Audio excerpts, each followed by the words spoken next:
Alright, YouTube, there's some very strange news right now going on.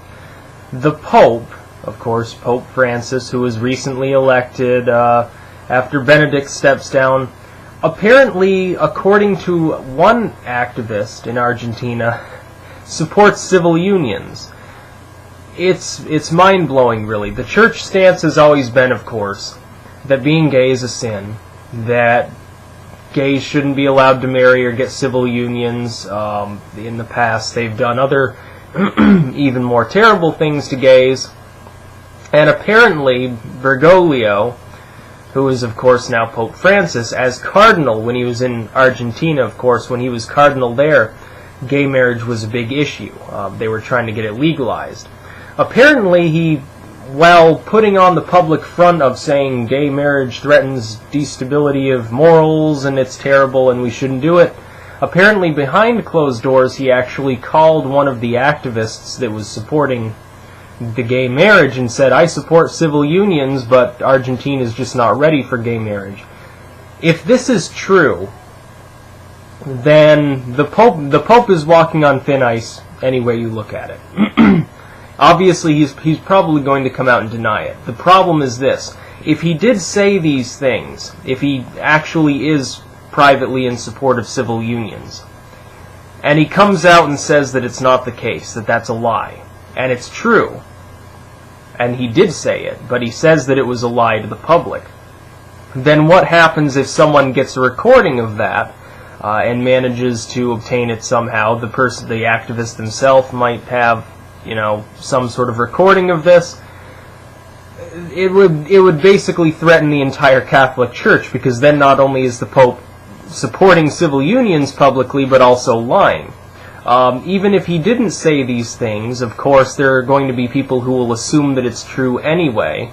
The Protestants would love to heap abuse on the Catholic Church and say, well, he's the Antichrist. And actually, if you go to the CNN article for it, I will put a link in the description, you can see the comments from the sort of deluded fundamentalists.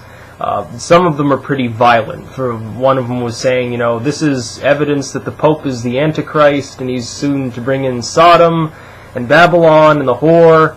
And another person was talking about how we need to the Pope needs to get together with other pro-family Christian groups and spend more money to fight the gay plague. It was hilarious, of course, and I was on there laughing at them, essentially, and debating some people who made a little bit more sense and weren't just there to say weird shit. But this could cause a schism within the Catholic Church easily. You can almost see the likelihood is this. If he confirms that this is his actual public stance, and not just a private, if he confirms that in private he said this, and he goes public with it and said, yes, I stated that I supported civil unions, then essentially a schism is inevitable, because the hardline Catholics, some of the people in Ireland and Italy particularly, some of the Catholics in South and Central America, not so much the Catholics here in the United States, they're the more liberal of the religions. Here it's the Protestants that raise gay marriage is the main issue. The Catholics usually don't care here, which is a very strange mirror image of Europe, where the Protestants are more level-headed. If he does come out and confirm this, the hardcore Catholics will never accept him as Pope. They'll assume that he was they'll say demons put him in charge, that the Vatican is overrun with devil worshippers, something to that effect. They'll form their own church. You'll have an anti-pope. You'll have tens or perhaps hundreds of millions of people splitting off the Catholic Church. It would render it down to the level at which it would no longer be the single dominant religion in the world. And I personally here look at my views as someone who supports gay rights, as an atheist, essentially. I have no problem with it. I say more respect to the Pope if he believes these things, because it shows that he's more progressive, less outdated, and less deluded than the last few popes that have been in charge, and certainly more so than most of the cardinals. Of course, anytime you hear a story about a priest that's gay, or a ring of gay cardinals running altar boys into the Vatican for their own pleasure, not altar boys, but prostitutes into the Vatican for their own pleasure, you've got to marvel at the hypocrisy of the organization. But at least if the Pope is willing to admit, yes, I support gay rights, and he has actually reversed one tenet of the rather violent rhetoric of the past against gays. You see, other groups that the Catholic Church used to fight, it no longer kept fighting because it wasn't socially acceptable. Homosexuals are basically the last bastion of groups that you're allowed to discriminate against, give a religious reason, and get an exemption for it. He actually gave up the sort of we need to condemn the behavior outright and sort of took up the line of, well, we're still supposed to love them. So that was a step up from, burn the witch sort of rhetoric that you heard in the past. But I think it's likely that the Pope does believe this. I don't think that this activist would come forward and say this if it wasn't legitimate. I think the Pope is likely to bow to public pressure and say, yes, I do support these things. And I think you're likely to see a schism of sorts. I think the hardcore Catholics, of course, won't like it. They'll form their own groups or leave the church and become Protestants or something. The Protestants will, of course, the end times Protestants, the fundy ones, will say, well, this is evidence that the Catholic Church is run by devil worshippers. They're trying to usher in the Antichrist. We must stop them. It'll be hilarious to watch, a little bit sad, because it means, see, here's the weird thing. The Pope, if this is true, by virtue of being more level-headed than some of the lay people, will get labeled the Antichrist by those same individuals.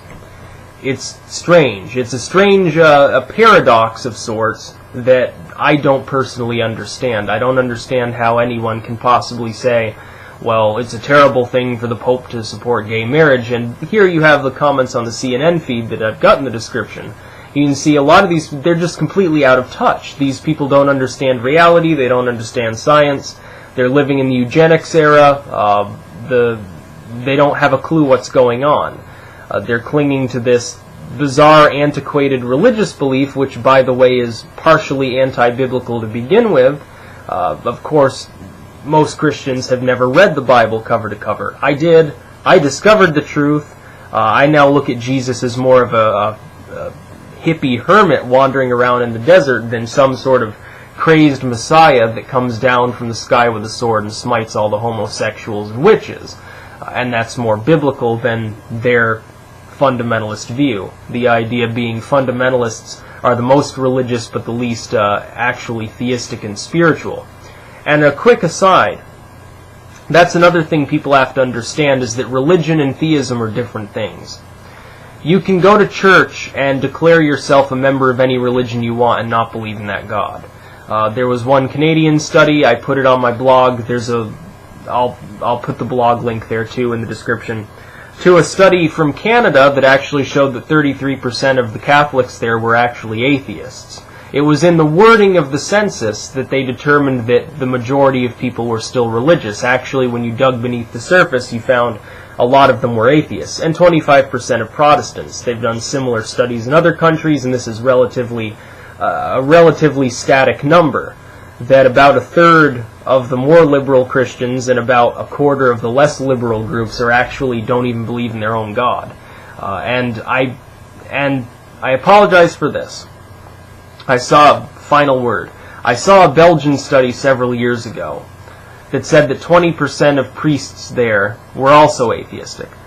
I can't find the study anywhere, and if you can find it, please link it to me. It must have been pulled from the internet without ever having been archived, because I swear that I saw the study. I've never seen it again. I have no clue what site published it, and it would be great to see it again, because it's really an interesting thing you can use in debate with fundamentalists too, and I just can't find the study. I've tried every search engine to see if they come up with any different results. I just can't find it. So the Pope might actually support gay marriage, or at least civil unions. Very interesting indeed. I hope it's true, and I would even respect the Pope. Me, I'm a militant atheist and a cultist, and I would have to give the Pope my respect, because he would be less brain dead than most of the other Christians, certainly in this country,